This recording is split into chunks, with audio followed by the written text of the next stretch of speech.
আসসালামু আলাইকুম এভরিওয়ান। আশা করি সবাই অনেক বেশি ভালো আছো। পাস্তা আমাদের ছোটদের বা বড়দের সবারই কম বেশি পছন্দ, কিন্তু পাস্তা রান্না করার সময় দেখা যায় আমরা বিভিন্ন ঝামেলার সম্মুখীন হয়ে থাকি। সময় বেশি লাগে অথবা কি কি ইনগ্রেডিয়েন্টস লাগবে সেটা কিন্তু আমরা বুঝে উঠতে পারি না। সো এই কথা মাথায় রেখে আজকে আমি তোমাদের সাথে খুব অল্প সময়ে ঝামেলা ছাড়াই কিভাবে অনেক ইয়ামি পাস্তা রান্না করা যায় সে বিষয়টি শেয়ার করতে যাচ্ছি। প্রথমে আমি একটি প্যানে নিয়ে নিয়েছিলাম পানি, সেটা আমি বেশ ভালো মতো গরম করে নিয়েছিলাম। এ পর্যায়ে আমি পাস্তাগুলোকে ছেড়ে দিয়েছিলাম এবং এটাকে সিদ্ধ করে নিচ্ছিলাম নেড়েচেড়ে। সিদ্ধ হওয়ার এ পর্যায়ে আমি পানিগুলো ঝরিয়ে নিয়েছিলাম একটি জালিতে।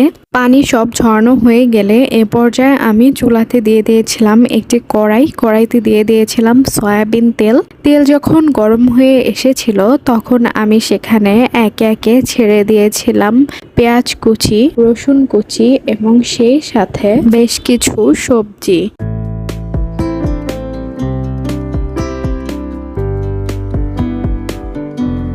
কাঁচা মরিচ আর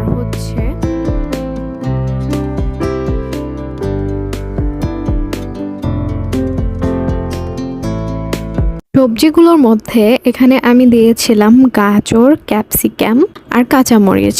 আর এর মধ্যে আমি কিছু চিকেন সিদ্ধ করে ছিঁড়ে নিয়েছিলাম।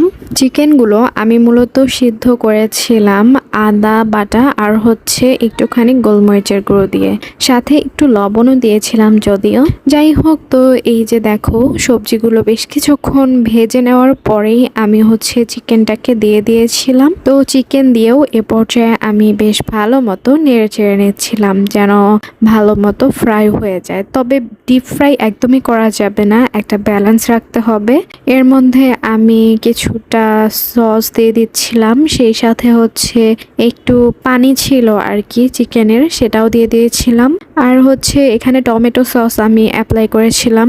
তো এই তো চিকেন আর সবজিগুলো ভালো মতো ফ্রাই করা হয়ে গেলে আমি পাস্তা ছেড়ে দিয়েছিলাম। পাস্তা দেওয়ার পরে আমি সেটাও বেশ ভালো মতো ফ্রাই করে নিচ্ছিলাম যতক্ষণ পর্যন্ত না একটা সুন্দর কালার আসছে আর টেস্টটা একদম ভালো মতো এসেছিল। তো মাঝখানে আমি একবার একটু টমেটো সসও ইউজ করেছিলাম। তো তোমরা দেখতেই পেলে আমি আসলে এই পাস্তাটা কিন্তু খুবই সিম্পলভাবে রান্না করলাম, কারণ এখানে আমি খুবই অল্প পরিমাণে সবজি ব্যবহার করেছি আর অল্প পরিমাণ চিকেন ব্যবহার করেছি। সেই সাথে খুব বেশি ইনগ্রিডিয়েন্টস যে আমার লেগেছে তাও কিন্তু না। একদম লাস্টে আমি একটুখানি চিলি ফ্লেক্স আমি দিয়ে দিয়েছিলাম।